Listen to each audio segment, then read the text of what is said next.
Bonjour et bienvenue dans Écho de Oui. En ce mois d'octobre, nous partons à la redécouverte des contes et légendes mystérieux des terres condrusiennes.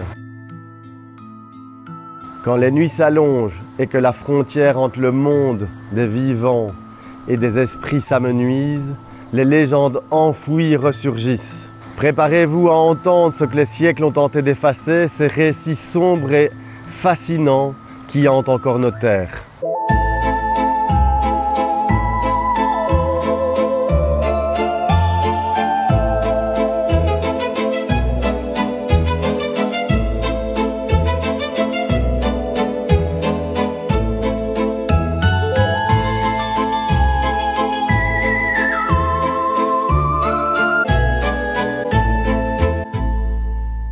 Autrefois, raconte-t-on, leur château de Roiseux ne se dressait pas là, où nous le voyons aujourd'hui dans la vallée, tranquille près de la rivière, mais bien plus haut, perché comme un nid d'aigle sur les hauteurs voisines.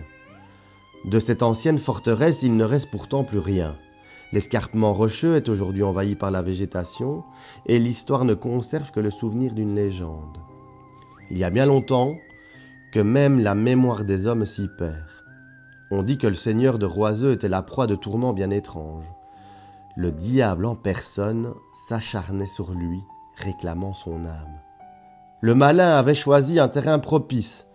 Le seigneur était un passionné de chasse. Mais voilà qu'un jour, tous les chevreuils de ces terres disparurent mystérieusement.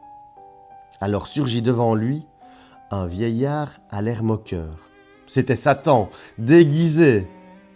Et il lui annonça: tes bois pourraient à nouveau regorger de gibier. Tes chasses pourraient devenir les plus belles du pays. Il te suffit de signer ce pacte. Une seule goutte de ton sang suffira. Mais le châtelain refusa.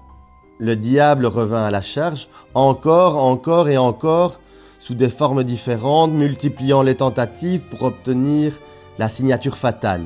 Mais toujours, le Seigneur résistait. Jusqu'au jour où, excédé d'être repoussé, le démon lança cette menace. « Tu t'en repentiras !»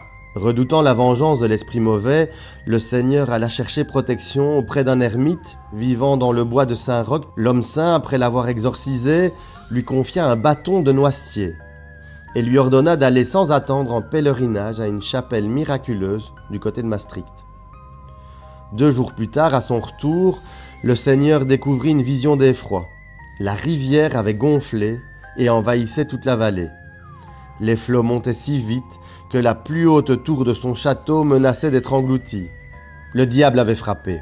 Aidé d'une armée de démons, il avait dressé en aval un immense barrage destiné à noyer Roiseux et tous ses habitants.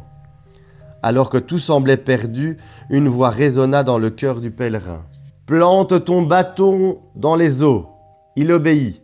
À l'instant même, un vacarme inimaginable éclata. Sous la pression, le barrage céda, les blocs de pierre qu'il composait furent projetés à travers la vallée avec une force incroyable, roulant jusqu'au flanc des collines et jusqu'au ruisseau voisin. Le château fut sauvé, le diable, une fois de plus, avait perdu. Depuis ce jour, les habitants parlent des pierres du diable, ces énormes blocs qu'on peut encore voir dans la vallée entre Bars et Marchin. D'où viennent-elles vraiment? Certains savants parlent d'un ancien volcan, d'un glacier disparu. Mais le peuple de la région, lui, est convaincu qu'ils sont les vestiges du barrage du démon, de Satan, dispersé par la colère des eaux.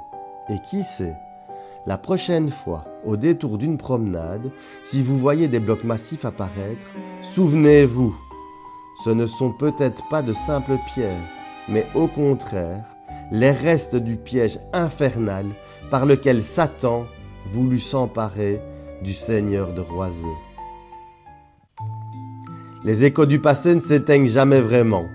Ils résonnent encore cachés dans les pierres, dans la forêt, dans les rivières. Si vous tendez l'oreille, peut-être les entendrez-vous à votre tour.